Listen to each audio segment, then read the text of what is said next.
एक लड़का था, काम का ना काज का, दुश्मन अनाज का। उसकी बूढ़ी माँ थी जो दिन रात कलपती रहती थी, डांटती फटकारती, फिर भी इस निकम्मे के वास्ते दिन भर घुटती रहती थी, लेकिन उसके कान पर जूं तक नहीं रेंगती थी। एक दिन उसकी बूढ़ी माँ ने उससे बहुत तंग होकर हाथ में झाड़ू लिए तेज आवाज में कहा, निकम्मे निखट्टू, निकल यहाँ से। आज से तुझे ना रोटी मिलेगी ना पानी। निकल घर से। ना काम करता है ना काज, चार धेले का सहारा नहीं। मैं कब तक तुझे रोटी खिलाती रहूंगी। जा और बाहर जाकर काम कर। आज के बाद जब तक काम ना करे मुंह मत दिखाना। और झाड़ू से मारने लगी। देख, बहुत हो गया माँ, अब रुक जा, वरना वरना वरना क्या करेगा। एक झाड़ू और मारती है, अब वो मारेगी तो सचमुच चला जाऊंगा। जा ना, निकल यहाँ से, मैं सचमुच चला जाऊंगा, फिर वापस नहीं आऊंगा, मत आना। समझ लूंगी कि मैं निपुती ही थी। ऐसे निखट्टू के होने से तो बेऔलाद होना ही अच्छा। लड़का बड़बड़ाता है, इतना अपमान। अब मैं इस घर में नहीं रहूंगा जब तक धन नहीं कमाऊंगा। इस घर में लौट कर नहीं आऊंगा। ना रोटी खाऊंगा ना पानी पीऊंगा। इस घर की देहरी भी नहीं छूऊंगा। जोर से चिल्लाकर जा रहा हूँ। और इस तरह वह बड़बड़ाते हुए जंगल की तरफ निकल गया। चांदनी रात का समय था, तभी एक राक्षस को अपनी ओर आते हुए देखा। लड़का डर गया, लेकिन डर को छिपाने की कोशिश करने लगा। राक्षस लड़के को देखकर खुश हुआ और ज़ोर ज़ोर से नाचने लगा। लड़का अपने डर को छिपाने के लिए राक्षस की ही तरह खुद भी नाचने लगा। दोनों एक दूसरे को आश्चर्य से देखने लगे। लड़के ने पूछा, तुम कौन हो? राक्षस ने कहा, मैं राक्षस हूँ। लड़के ने कहा, राक्षस? लड़का डर गया, लेकिन डर को छिपाकर राक्षस से कहने लगा, राक्षस? कमाल है, तो राक्षस ऐसे होते हैं? राक्षस ने कहा, ऐसे होते हैं से क्या मतलब है तुम्हारा? लड़के ने कहा, मतलब ऐसे जैसे तुम हो। राक्षस ने डांट कर कहा, मैं कैसा हूँ? लड़के ने कहा, ठीक हो, पर तुम पूरे कपड़े क्यों नहीं पहनते? तुम्हारे पास है नहीं या तुम ऐसे ही रहते हो? राक्षस गुस्से में बोला, मैं ऐसे ही रहता हूँ। लड़के ने कहा, ओहो, तो तुम्हारे यहाँ यही फैशन है, चलो छोड़ो। तुम यह बताओ कि तुम राक्षस कैसे बन गए? राक्षस ने कहा, वो हुआ यूं कि बहुत पहले मैंने बहुत ज्ञान प्राप्त कर लिया। मैं बहुत बड़ा ज्ञानी बन गया था। मेरे पिता ने मुझे दूर दूर तक अध्ययन करने के लिए भेजा। मैंने हर केंद्र में जाकर मन लगाकर अध्ययन किया, और ज्ञान प्राप्त करते करते मैं बहुत बड़ा ज्ञानी हो गया। लेकिन लोग कहते हैं मैंने विद्या का असली मर्म नहीं सीखा। लड़का बीच बीच में अच्छा कहकर फुंकारा भरने लगा। लड़के ने कहा, असली मर्म वह क्या होता है? राक्षस ने कहा, विद्या का असली मर्म है विनय। वह मैंने नहीं सीखा। लड़के ने कहा, वह तो तुम में अब भी नहीं है। राक्षस गुस्से में लड़के से बोला, चुप रहो, तुम बहुत बीच बीच में बोलते हो। अब बोलोगे तो मैं कुछ नहीं बताऊंगा, समझे? लड़के ने कहा, ठीक है, बोलो। तुम बहुत जल्दी भड़क जाते हो। राक्षस ने कहा, तो ज्ञान का अहंकार मुझ में आ गया और मैं बाकी सबको मूर्ख समझने लगा। किसी को भी ज्ञान का पात्र नहीं मानता था। मैं एक योग्य शिष्य ढूंढता रहा, पर मेरी अक्ल पर तो अहंकार का पर्दा पड़ा था। मुझे भला योग्य शिष्य कैसे मिलता? मैंने अपना ज्ञान किसी को नहीं दिया और एक दिन मैं वैसे ही मर गया। इसीलिए मैं पिशाच बना। वह हंसता है, पर अब मैं एक राक्षस हूँ। लड़के ने कहा, पर तुम इतने खुश क्यों हो रहे हो और नाच क्यों रहे हो? राक्षस बोला, लगता है तुम तो कांट के उल्लू हो। तुम इतना भी नहीं समझ सकते। एक राक्षस के लिए इस चांदनी रात में इससे ज़्यादा खुशी की बात क्या हो सकती है कि उसे नरम नरम मांस खाने को मिले। अब मैं तुम्हारा मांस खाऊंगा। मैं सोच भी नहीं सकता था कि इस जंगल में इतनी रात गए किसी मनुष्य का मांस खाने को मिलेगा। मैंने कई दिन से किसी मनुष्य का मांस नहीं खाया। राक्षस हंसने लगा और फिर झूमकर नाचने लगा। लड़के ने हंसी उड़ाते हुए कहा, तुम सचमुच बुद्धू हो। तुम्हारा ज्ञान ना पिछले जन्म में तुम्हारे काम आया और ना इस जन्म में तुम में तो रत्ती भर भी कॉमन सेंस नहीं है। राक्षस ने कहा, यह कॉमन सेंस क्या होता है?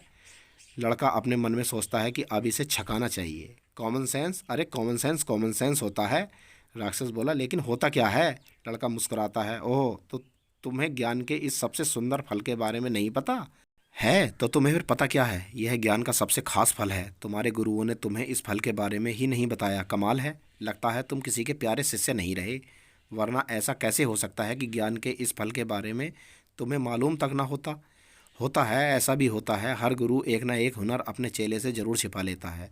बिल्ली ने जैसे शेर को पेड़ पर चढ़ना नहीं सिखाया, तुम्हारे गुरु ने तुमसे इस मुख्य ज्ञान को छिपा लिया। खैर, अब क्या हो सकता है?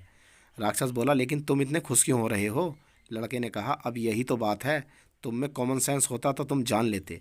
राक्षस बोला, फिर कॉमन सेंस? लड़के ने कहा, मेरा मतलब है तुम्हें खुश होने से पहले सोचना चाहिए था कि एक मनुष्य इतनी रात गए इस घने जंगल में अकेला और निहत्था क्यों घूम रहा है। इसके बाद तुम्हें यह सोचना चाहिए था कि एक मनुष्य राक्षस को सामने देखकर भी डर क्यों नहीं रहा है। पर तुम सचमुच अकल से पैदल हो। तुमने एक मनुष्य देखा और सोच लिया कि तुम्हारे खाने का इंतजाम हो गया। खाने के अलावा तुम कुछ सोच भी नहीं सकते। पेटू आदमी ज्ञानी हो या ज्ञानी आदमी पेटू, दोनों ही बेकार। बीच बीच में राक्षस हुंकारा भरता है और मुंडी हिलाता है। राक्षस बोला, पहेलियाँ मत बुझाओ, देखो अब मुझे गुस्सा आ रहा है, सीधे सीधे बताओ वरना। लड़का बोला, वरना क्या? वरना तुम मुझे खा जाओगे। राक्षस ने कहा, हाँ मैं तुम्हें खा जाऊंगा। लड़के ने कहा, चलो बता ही देता हूँ, तुम भी क्या याद रखोगे कि किसी लड़के से पाला पड़ा था, तो तुम यह जानना चाहते हो कि मैं खुश क्यों हो रहा हूँ। राक्षस ने गुस्से में चीख कर कहा, हाँ मैं जानना चाहता हूँ। लड़के ने बताना शुरू किया, तो सुनो, मैं भी नहीं चाहता कि आगे भी तुम प्रेत योनि में ही भटकते रहो। सच बात यह है कि हमारे देश का राजकुमार सख्त बीमार है। तरह तरह के इलाज किए पर कोई फ़ायदा नहीं हुआ। दूर दूर से हकीम आए, वैद्य आए, लेकिन महीनों गुजर गए, रोग किसी की पकड़ में ही नहीं आता था। राक्षस ने गुस्से में लड़के की तरफ देखकर कहा, ओह बकवास बंद करो, इसमें और तुम्हारे नाचने में क्या संबंध है। लड़के ने कहा, तुम भी यार कितने बेसब्र किस्म के राक्षस हो, पूरी बात सुनते नहीं और चीखने लगते हो। दूर दूर से आए चिकित्सकों ने राजकुमार को देखा और एक ही नतीजे पर पहुँचे। राक्षस बोला, किस नतीजे पर?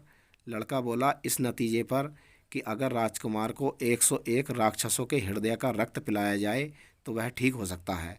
लड़का झूठी कहानी सुना रहा था और राक्षस सुन रहा था और सोच भी रहा था। किस्से गढ़ने में लड़का बहुत उस्ताद था। बचपन में सुना हर किस्सा उसे जुबानी याद था। अक्ल घूमती थी उसकी फिरकनी की तरह और जबान चलती थी कतरनी की तरह, और राक्षस उसकी बातों में कैद हुआ जाता था मन ही मन। मगर उसको गुस्सा भी बहुत आ रहा था।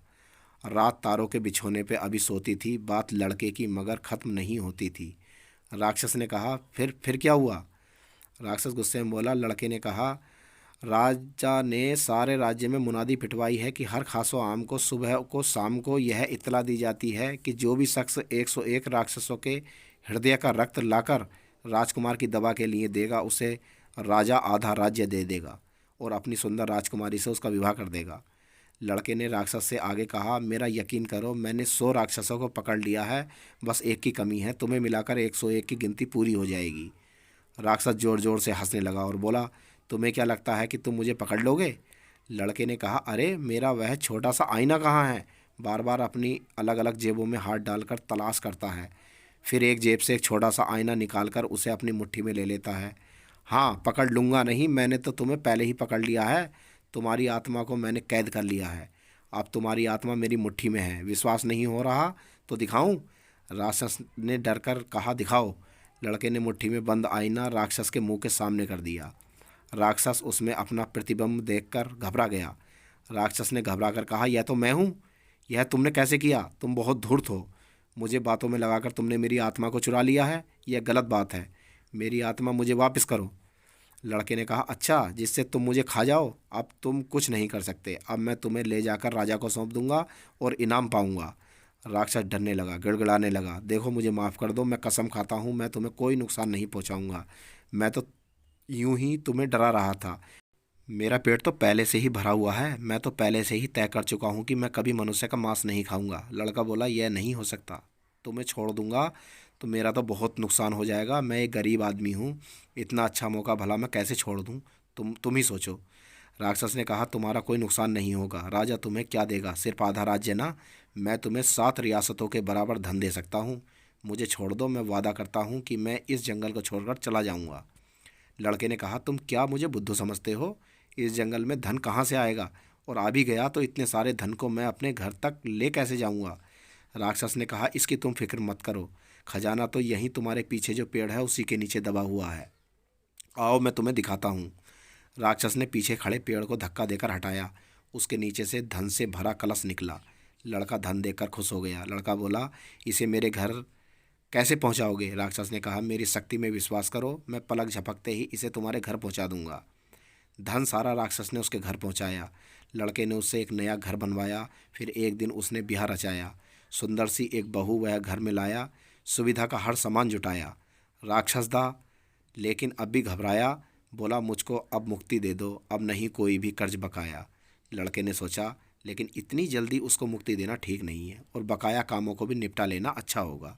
राक्षस ने लड़के के आगे हाथ जोड़कर मुक्ति के लिए विनती की। लड़के ने कहा, देखो मेरे खेतों में फसल तैयार खड़ी है और मुझे अभी कई काम हैं। तुम उस फसल को काटकर खलिहान में रख दो, इसके बाद ही मैं तुम्हें मुक्त करूंगा। राक्षस बोला लेकिन, लड़के ने कहा लेकिन कुछ नहीं, शुक्र मनाओ कि मैं तुम्हें राजा के हवाले नहीं कर रहा हूँ। राक्षस ने सिर झुका लिया। लड़का मुस्कुराता है, मरता क्या ना करता। राक्षस ने सिर झुकाया और खेत पर काम करने चल दिया। इसी बीच एक दिन क्या हुआ, लड़के के घर अचानक घर के अंदर से बर्तन गिरने और एक औरत के चिल्लाने की आवाज़ आती है। अरे क्या हुआ, इतना शोर क्यों मचा रखा है? लड़के की पत्नी चिल्लाती हुई और हाथ में एक बड़ी सी कटार लिए आती है। लड़का अपनी पत्नी से कहता है, अरे भाग्यवान, यह तुम किस दुश्मन का सिर काटने जा रही हो? लड़के की पत्नी ने कहा, तुम जो मछली लाए थे, बिल्ली उसका सिर लेकर भाग गई। मैं इस बिल्ली को नहीं छोड़ूंगी। तंग कर डाला इस काली बिल्ली ने। आज मैं उसे ज़रूर मज़ा चखाऊंगी। आज उसकी गर्दन नहीं बचेगी। राक्षस काम करने के लिए हंसिया हाथ में लेकर आगे बढ़ता है। राक्षस ने सोचा, यह मालिक तो साला बहुत लालची है, इतना सारा धन दे दिया तब भी तंग कर रहा है। जी में तो आता है कि इसका सिर चबा जाऊं, पर पता नहीं कैसे साले ने मेरी आत्मा को अपनी मुट्ठी में बंद कर लिया है। किसी तरह इससे मुक्ति पाऊं तो फिर इस जंगल में कभी नहीं आऊँगा। अब इतना बड़ा खेत काटना, उफ, मेरे बाप दादों ने भी कभी खेती का काम नहीं किया, लेकिन इसे तो निपटाना ही पड़ेगा। सामने से एक दूसरा राक्षस आता है। दूसरा राक्षस पहले राक्षस को वहाँ देखकर उससे पूछता है, यहाँ तुम क्या कर रहे हो? राक्षसों ने यह खेती बाड़ी करना कब से शुरू कर दिया? पहला राक्षस बोला, क्या बताऊँ यार, मैं एक बहुत लालची और शातिर मनुष्य के चक्कर में फंस गया हूँ। उसने पता नहीं कैसे मेरी आत्मा को बंदी बना लिया है और अब मुझे उससे मुक्ति पाने के लिए यह सब करना पड़ रहा है। दूसरा राक्षस हंसता हुआ उससे कहने लगा, तुम कैसे राक्षस हो? उस मनुष्य ने तुम्हें जरूर बुद्धू बना दिया है। अरे मनुष्य भी कहीं राक्षस से ज़्यादा शक्तिशाली हो सकता है। आदमी की औकात ही क्या है जो हमें पराजित कर सके? मुझे ज़रा उस आदमी का घर दिखाओ, मैं देखता हूँ कैसे वह हम राक्षसों से काम करा सकता है। पहला राक्षस बोला, दिखा तो दूंगा, लेकिन दूर से। यह खेत काटे बिना उसके पास जाने की हिम्मत मुझ में नहीं है। उसने वादा किया है कि खेत कटते ही वह मेरी आत्मा को मुक्त कर देगा। तुम्हारे चक्कर में अगर उसने फिर कोई काम बता दिया तो मैं व्यर्थ ही मारा जाऊंगा। पहला और दूसरा राक्षस एक चक्कर चलाते हैं। पहले वाला दूसरे राक्षस को लड़के का घर दिखाता है। लड़के के घर की खिड़की खुली हुई थी। खिड़की के पीछे छिपकर लड़के की पत्नी हाथ में कटार लिए खड़ी है। दूसरा राक्षस दबे पांव खिड़की के पास जाता है। लड़के की पत्नी हाथ में कटार लिए खुद मन में सोचती है, आज मैं इस बिल्लिया को नहीं छोड़ने वाली। बस एक ही बार और अंदर आ जाए तो आज मैं उसका काम तमाम कर डालूं। दूसरा राक्षस अपना झबरा सिर धीरे से खिड़की के अंदर घुसाता है। दूसरे राक्षस को पता नहीं था कि लड़के की पत्नी खिड़की के पीछे कटार लिए खड़ी है। जैसे ही राक्षस अपना झबरा सिर खिड़की के अंदर घुसाता है तो उसी समय लड़के की पत्नी राक्षस को बिल्ली समझकर तेजी से कटार से वार करती है। सिर तो बच जाता है पर राक्षस की नाक कट जाती है। लहूलुहान राक्षस शोर मचाता हुआ मार डाला चीखते हुए वहाँ से भाग जाता है। पहला राक्षस अपना काम पूरा कर लड़के से कहता है, मालिक, मैंने पूरे काम निपटा दिया है, फसल खलिहान में पहुँचा दी है, अब तुम भी अपना वादा पूरा करो और मुझे मुक्ति दे दो। लड़का मुस्कुराता है, जेब से आईना निकालता है और राक्षस से कहता है, तुम भी क्या याद रखोगे कि एक वादे के पक्के आदमी से तुम्हारा पाला पड़ा है? आईने को उल्टा करके राक्षस को दिखा दिया और कहने लगा, देखो अब इसमें तुम्हारी आत्मा नहीं है, मैंने तुम्हें मुक्त किया। राक्षस खुश हो जाता है। फिर लड़के ने राक्षस के कान में एक बात बोली, अब भाग यहाँ से किसी और जगह, अब नज़र ना आना कभी इस जगह। तो इस तरह से राक्षस मुक्त होता है। तो दोस्तों, कैसी लगी आपको ये कहानी? अगर कहानी पसंद आई हो तो प्लीज़ लाइक और सब्सक्राइब करना ना भूलें। शुक्रिया।